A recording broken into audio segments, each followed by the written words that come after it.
Samsung's upcoming Galaxy A57 has surfaced in fresh benchmark listings, and the numbers reveal a clear leap over the Galaxy A56. The Galaxy A56 managed 1,327 in single-core and 3,812 in multi-core tests. But the Galaxy A57 moves ahead with 1,399 single-core and 4,519 multi-core.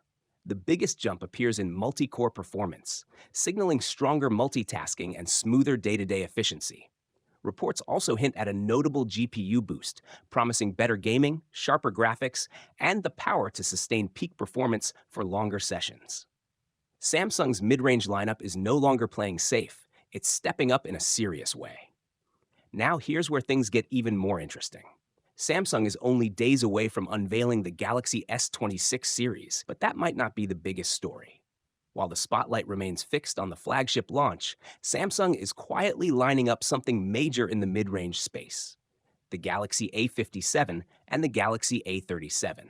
And a brand new leak has completely shifted the timeline. Earlier rumors claimed both devices could arrive in February 2026, possibly even ahead of the Galaxy S26 series. But the latest information now suggests a March 2026 release instead. And honestly, that timing feels far more realistic.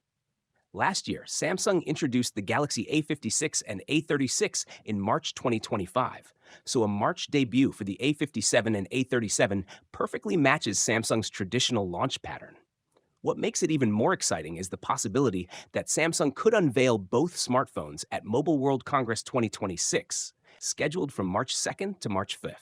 If history repeats itself, these two mid-range challengers could take center stage at one of the world's biggest tech events. If you're excited to see how Samsung is reshaping the mid-range game, make sure you hit like, drop your thoughts in the comments, and subscribe right now, because the biggest surprise of 2026 might not be a flagship, it might be this.